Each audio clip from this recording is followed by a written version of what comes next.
lost about 25 pounds. What type of workout? First of all, I never said that. No. Don't believe all you read on the internet, guys. All right. Never told anybody. I'm down some weight. Yeah, from the end of the season last year. But each year's different, man. You gotta rebuild it. And this year, got some time to really focus on some form running and some things early on in the off season that I just didn't have time for last year. And certainly feeling good, and I think it'll pay off, man. I know a lot of people are talking about this, the last dance or something for you, but we've always talked throughout the season, you know, if you lose the Super Bowl or whatever, it's a failure for you. If you come back and win, people keep asking me, are you going to come back? I don't want to speak for you, but have you even thought that far ahead if, by chance, you know, you get back to San Francisco next year? I got 1 year on this contract. I know that, and we'll try and figure out something for next year. The Chiefs organization knows how much I love them. I can't see myself ever playing anywhere else. So we'll deal with that down the road when the time is right. But right now, I'm focused on winning the championship this year. So Travis, this year, what are your expectations for yourself then this year? Just to be the best, be the best teammate, be the best leader I can.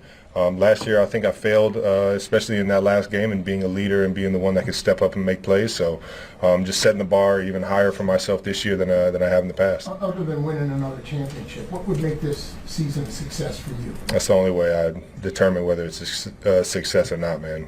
It's just kind of how I'm wired now.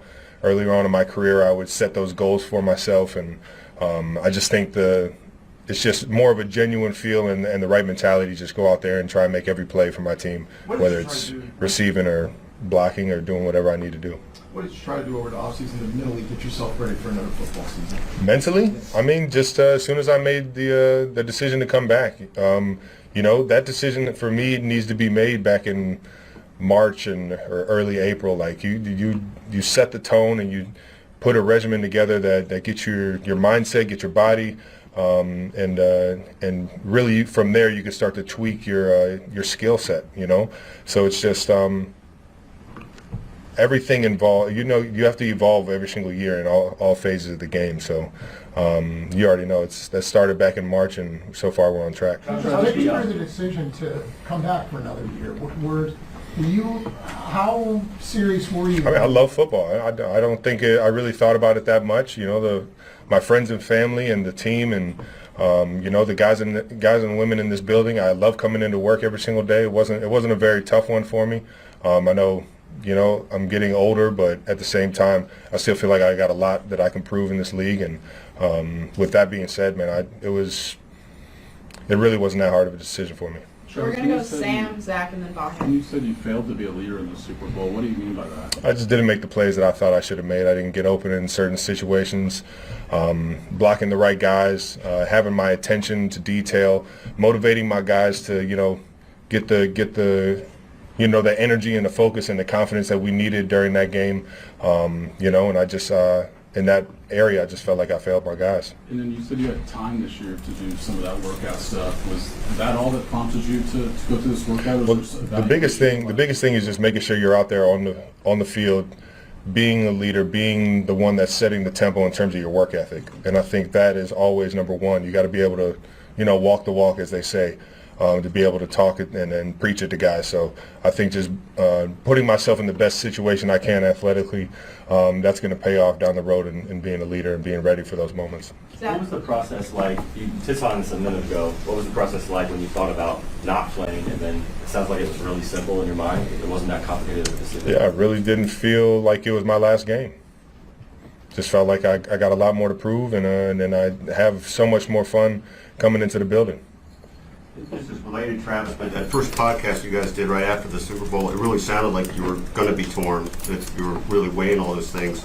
Are you able to just clarify a little more about right in those few days? Well, yeah, I mean, you want to let the emotions die down. That was the biggest thing, is that you don't want to make decisions off of initial emotions. But for the most part, once they died down, I still felt like I had that fire in my chest to be able to keep coming in and building and be better and chase another Super Bowl, man. We'll go Pete and then Matt. Pat, Andy, media, they often describe you as a future Hall of Famer. I guess, how do you balance what you've already accomplished with staying hungry and what could be this final year or multiple final years? It's all I know, man. It's all I know. I get that from the big guy. Coach Reed has set the tone, and he challenges us every single week, every single year to come in and be better than what we were last year. And I kind of just, I don't know, inherited that over the course of being under Coach Reed throughout my 12 years here. It's just, it's a mentality that I know is going to set us up for success down the road. You know, we might not be the same team that we are in preseason, that we are in, you know, late December, early January, and hopefully February. And with that kind of mindset, no matter what you accomplish, you're always thinking about that next play and that next game and being better than your last. Matt? You continue to have more and more on your plate. I know you were in France on Monday. How do you balance all of that schedule, especially just going forward with everything that you have going for you with football and keeping them maybe even separate or better, being ready for it? Football is always going to be number one. I love this game.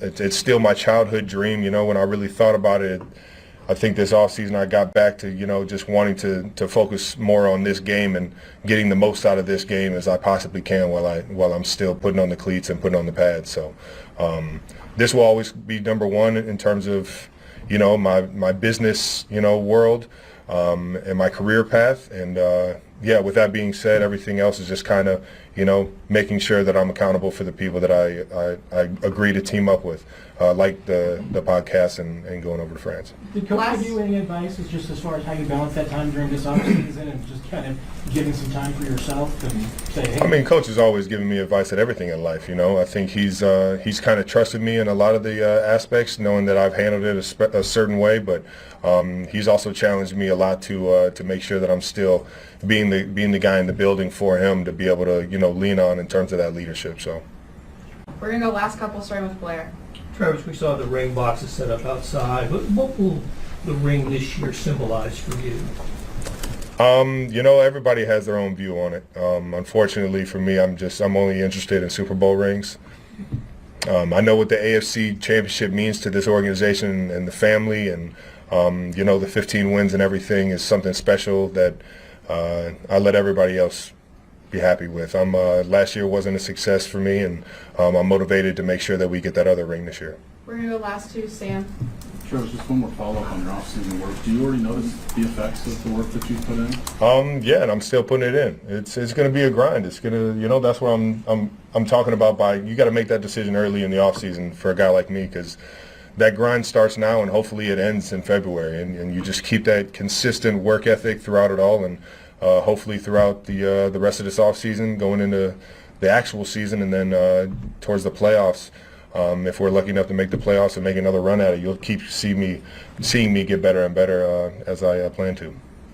Last one. You enjoy still coming in and the young guys, as you get to be kind of you've been the vet, but to be the older vet in the room now and working with the younger guys. How do you relate to them, and how do you, I guess, put into them what it means to be a chief and the level of success you guys have? Yeah, I mean, they've seen the logo before they got in the building. You know, they understand what type of history and what type of prestige is here, and just, you know, the culture of winning football games.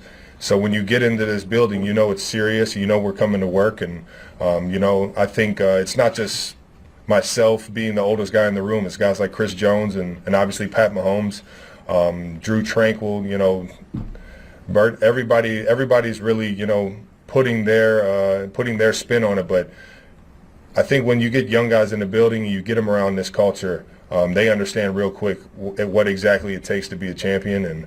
And you know, with that being said, I love helping everybody out. You know, it's only going to make us better as a team if everybody has that one goal in mind. And sometimes you just need that reassurance when you're that young that you're doing the right things, and you got to keep moving forward. So Thanks, Travis. have a good one, guys.